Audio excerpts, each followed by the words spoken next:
Good morning. आणि आज मी सगळे पोळीचा उपमा बनवत होती. आमच्याकडे पोळीचा उपमा म्हणतात, तुमच्याकडे काय म्हणतात? म्हणजे काय काय ठिकाणी पोळीचा भुगा वगैरे सुद्धा म्हणतात. तुमच्याकडे काय म्हणतात मला हे नक्की कमेंटमध्ये सांगा.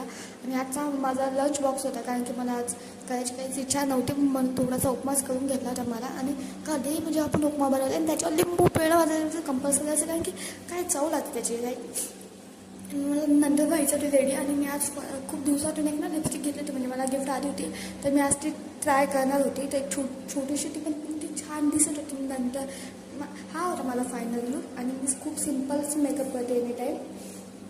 आणि मग माझी चहा थंडी होऊन गेली होती, कारण की मी मेकअपच्या नादामध्ये माझी चहा विसरून गेली होती, मग मी चहा प्यायला लागली होती. आज ऑफिसमध्ये आलं, आज सगळ्यांचा ब्लू कलर होता, रॉयल ब्लू. तर म्हणून जेवढ्याही मॅडमने साड्या घातल्या होत्या तेवढ्या सगळ्या मॅडम फोटोशूटचा म्हणून एक छोटीशी मांजरसुद्धा बघत होती की आम्ही शूट कसा करतो. आणि आमच्या इथे झाडंसुद्धा आलेले विकायला, मग सगळ्या मॅडम लोक झाडंसुद्धा घेत होतं. मला एवढंही झाडाचं काही प्रेम नाही आहे, बट मी जस्ट बघून चालत होतं, कारण की आणि तिथे मी माझं ऑफिस आणि तिथे खूप जास्त झाड आहे.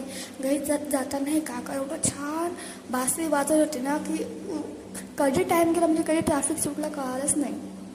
एवढं छान वाजवत होते. आणि नंतर मला कळालंच नाही ते कधी निघून गेले, कारण की माझी रिक्षासुद्धा चालू होती. आणि आज मी संध्याकाळी गेली होती दांडिया बघायला, म्हणजे मी खेळायला नव्हती गेली, पण मी जस्ट बघायला गेली. तुझी गर्दी आहे की नाही, पण नॉर्मल गर्दी नॉर्मल होती, जास्त काही नव्हती. तर बघू आता उद्या किती गर्दी असते.